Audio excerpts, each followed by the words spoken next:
Okay, today we'll cover part 1 of project management, the last module in test 2.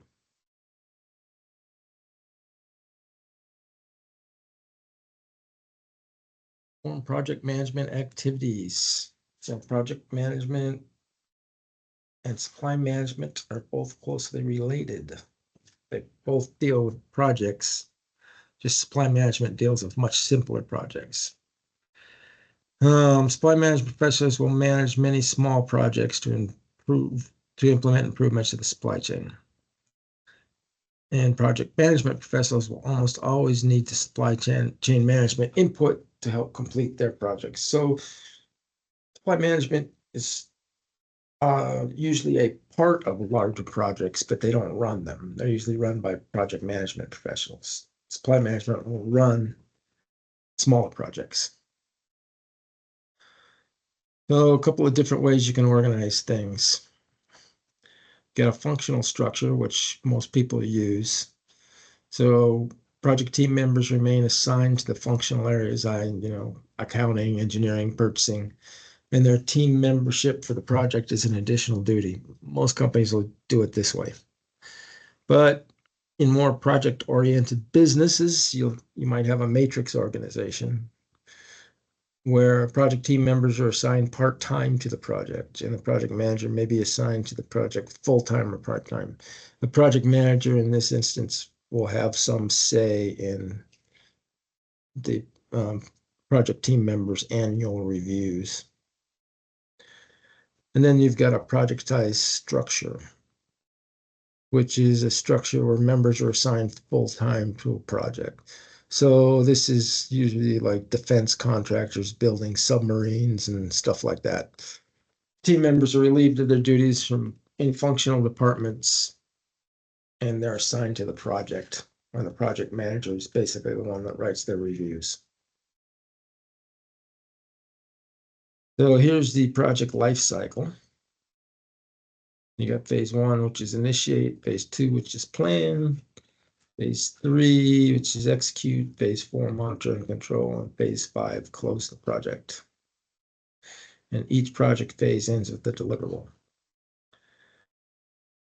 So initiation, formal authorization to begin the project ends with the project charter. And part of that charter is a preliminary scope for the project. And then next phase is planning and managing a successful project. So these are a lot of deliverables in planning. You got a project management plan, got scope, you got a staffing plan, a budget, QC plan, supply plan, and contract statement of work. And then the third phase is executing. Process is to complete the work and meet the requirements.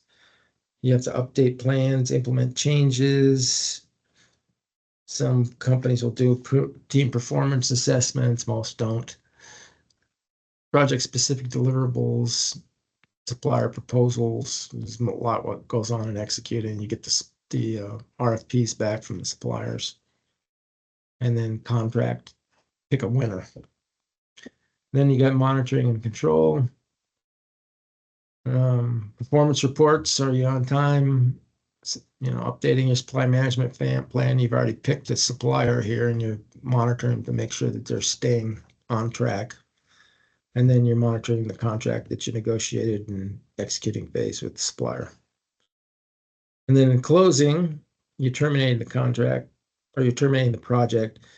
Our division program managers will do a formal close. Purchasing is not going to do one for the small projects that we run to improve the supply chain. And usually we won't close contracts when we're closing a program or a project because the contracts aren't specific to just the project. Usually it's a contract for supplying parts down the road. But if it's a service contract for consulting for that project, then yeah, you'd have to close it. So project initiation, we're going to go through the steps here. Stakeholder analysis. Gotta look at the people like customers, sponsors, project team members, anybody else that may have an interest in the outcome of the project. So you got to ID all those guys and what their level of influence and interest is in the project you're running. So a project has a primary stakeholder, those that are affected by the project, and has secondary stakeholders, intermediaries who will aid the project. And then this is more of a, sometimes projects require a business case, got to run through the project office, feasibility studies, that type of thing. You also got to do the charter. So part of the charter is the scope. It's a description of work to be accomplished in the project and the areas the project will not cover or will be out of scope. So you got to define the problem. Problem starts with correctly defining what the real problem may be. Now, something that can come up is called the Abilene paradox. And you go to this link here. There's an article on the Abilene paradox. It's a few pages long, but it's kind of interesting. What happens is you got a group of people. It's a family that decides in the 1950s Texas that they're going to drive to the next town to go to kind of a cruddy restaurant that nobody really likes. And it's like 105 degrees out, and there's no air conditioning, and the car's back then, and it's hot and dusty, and nobody wants to say they don't want to go because they think everybody else wants to go, so they want to go along with the group. But in actuality, when you talk to them all, nobody wanted to go. They just thought everybody else wanted to go. So that's the Abilene paradox. And then you've got project selection methods, net present value, IRR, payback. All of these methods are generally used. Let's see if this comes up. So here's the IRR. It's the formula for it in Excel. Here's the formula for net present value. And then here's payback, which is, your initial cost times the average cash flow. Basically, what's your average cash flow per year and what's your cost? How many years will it take you to make up that cost?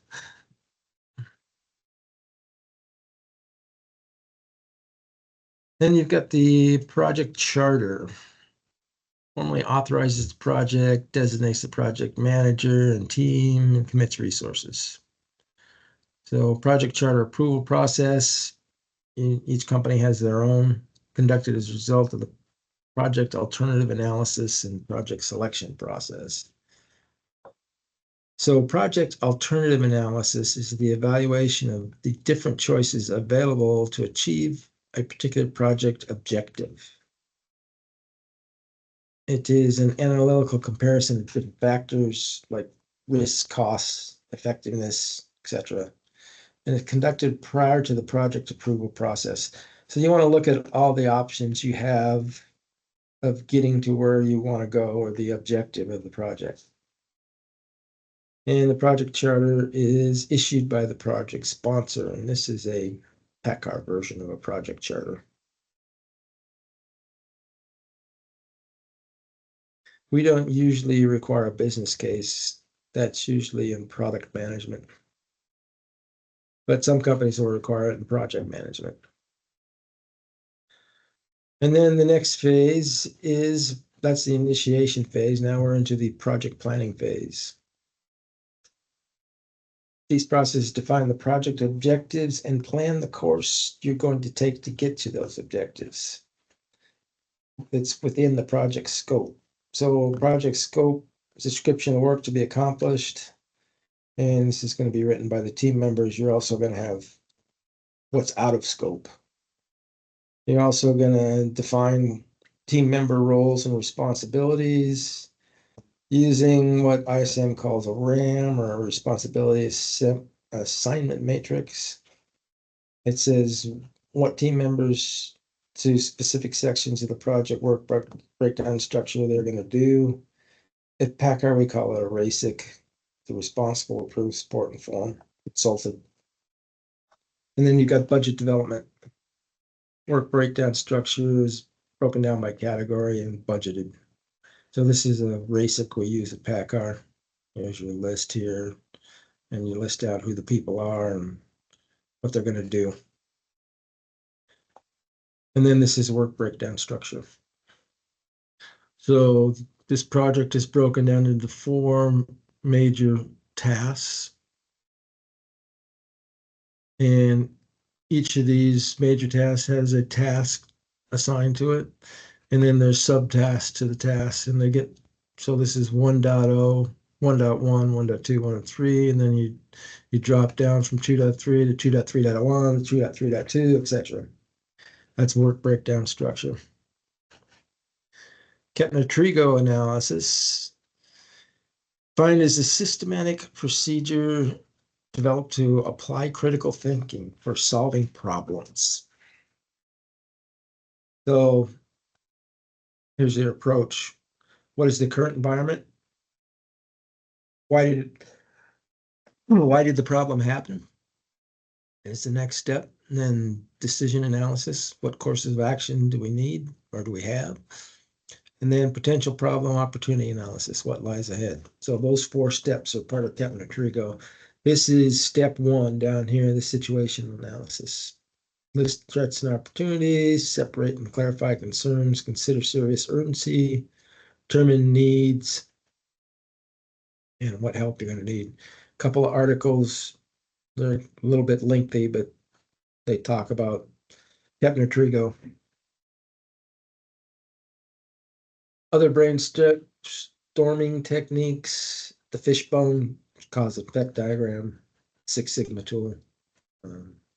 Very good for brainstorming. And then you got a Pareto analysis that also will kind of show you, if you got data, what the biggest problem is. Then once you got that brainstorming done, you have to develop a schedule.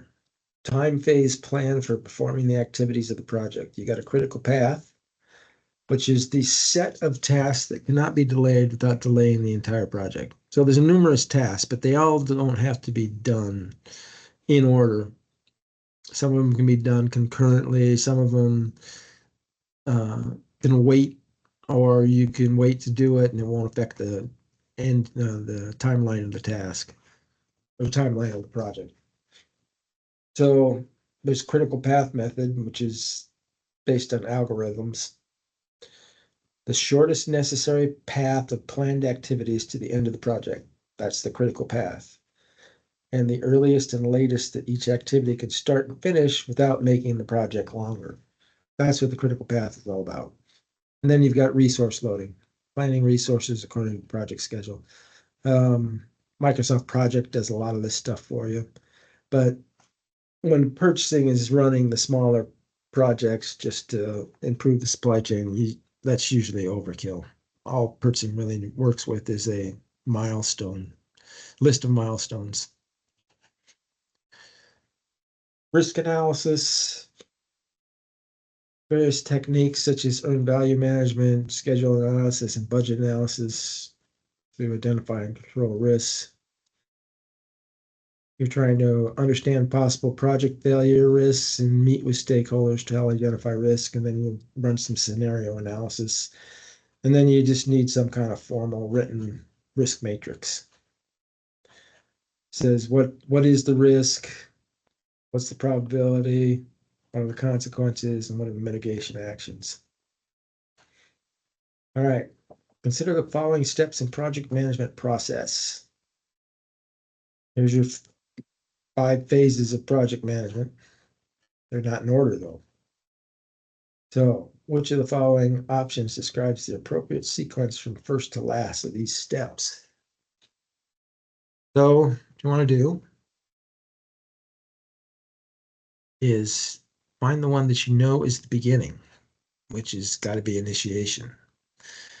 All right, so the first 2 don't begin with initiation, so you can throw those out. We need to look at B and C. So, what's the last one? Closing. That's got to be the last step. Yeah, they both end with closing. Okay. So what are the differences? So planning is always second. So the differences are Monitoring, control, and execution, which comes first? I would say execution comes before monitoring and control. So the answer should be C.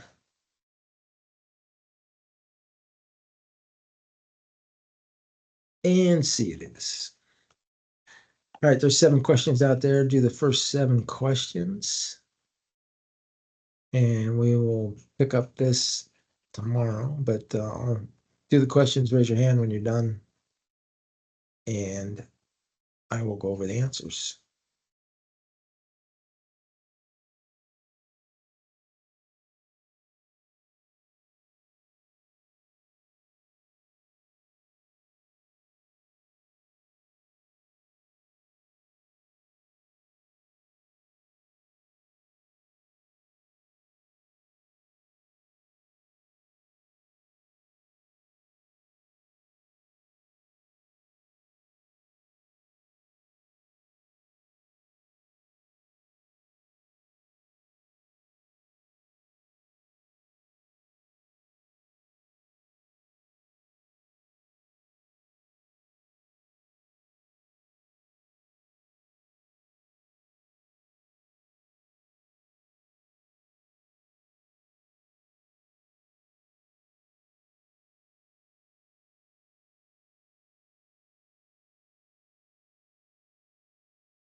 Okay, so you finished the 7 questions. Let's go over some answers. 1 is delta. Risk matrix analysis is used to assess risks. 2 is Charlie. A matrix project structure reflects project roles, responsibility, authored, shared by department members and project managers. 3 is Charlie. Before any work begins on improving a process, the process should be reviewed and understand how it is supposed to work and how it works in reality. 4 is Charlie. Six Sigma process is used to systematically improve processes by eliminating defects and non-value added activities. 5 is Alpha.